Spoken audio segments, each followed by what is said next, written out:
جو مال ماں باپ اور رشتہ دار چھوڑ مریں، تھوڑا ہو یا بہت، اس میں مردوں کا بھی حصہ ہے اور عورتوں کا بھی۔ یہ حصے اللہ کے مقرر کیے ہوئے ہیں، اور جب میراث کی تقسیم کے وقت غیر وارث رشتہ دار اور یتیم اور نادار لوگ آ جائیں تو ان کو بھی اس میں سے کچھ دے دو اور ان سے معقول بات کہو۔ اور ایسے لوگوں کو ڈرنا چاہیے جو ایسی حالت میں ہوں کہ اپنے بعد ننھے ننھے بچے چھوڑ جائیں اور ان کو ان کی نسبت خوف ہو کہ ہمارے مرنے کے بعد ان بیچاروں کا کیا ہوگا۔ پس چاہیے کہ یہ لوگ اللہ سے ڈریں اور درست بات کہیں۔ جو لوگ یتیموں کا مال ناجائز طور پر کھاتے ہیں وہ اپنے پیٹ میں آگ بھرتے ہیں اور ضرور دوزخ میں ڈالے جائیں گے۔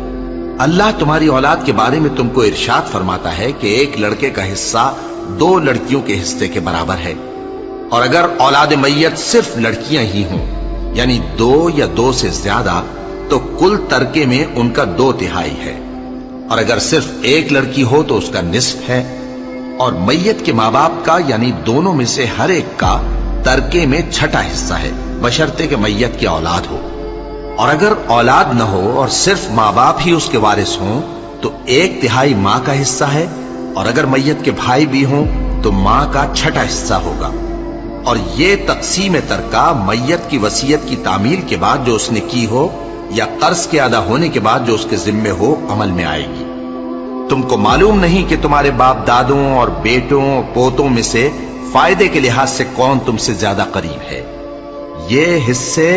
اللہ کے مقرر کیے ہوئے ہیں، اور اللہ سب کچھ جاننے والا ہے، حکمت والا ہے۔ اور جو مال تمہاری بیویاں چھوڑ مریں اگر ان کی اولاد نہ ہو تو اس میں سے نصف تمہارا ہے،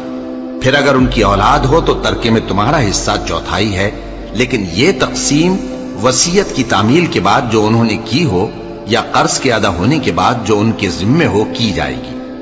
اور جو مال تم مرد چھوڑ مرو اگر تمہاری اولاد نہ ہو تو تمہاری بیویوں کا اس میں 1/4 حصہ ہے، پھر اگر تمہاری اولاد ہو تو ان کا 8واں حصہ ہے۔ یہ حصے تمہاری وصیت کی تعمیل کے بعد جو تم نے کی ہو اور ادائے قرض کے بعد تقسیم کیے جائیں گے۔ اور اگر ایسے مرد یا عورت کی میراث ہو جس کے نہ باپ ہو نہ بیٹا مگر اس کے بھائی یا بہن ہو تو ان میں سے ہر ایک کا 6واں حصہ ہے، اور اگر ایک سے زیادہ ہو تو سب 1/3 میں شریک ہوں گے۔ یہ حصے بھی بعد ادائے وصیت و قرض بشرطے کہ ان سے میت نے کسی کا نقصان نہ کیا ہو تقسیم کیے جائیں گے۔ یہ اللہ کا فرمان ہے، اور اللہ نہایت علم والا ہے، بردبار ہے۔ یہ تمام احکام اللہ کی حدیں ہیں، اور جو شخص اللہ اور اس کے پیغمبر کی فرما برداری کرے گا اللہ اس کو بہشتوں میں داخل کرے گا جن میں نہریں بہ رہی ہیں، وہ ان میں ہمیشہ رہیں گے، اور یہ بڑی کامیابی ہے۔ اور جو اللہ اور اس کے رسول کی نافرمانی کرے گا اور اس کی حدوں سے نکل جائے گا اس کو اللہ دوزخ میں ڈالے گا جہاں وہ ہمیشہ رہے گا، اور اس کو ذلت کا عذاب ہوگا۔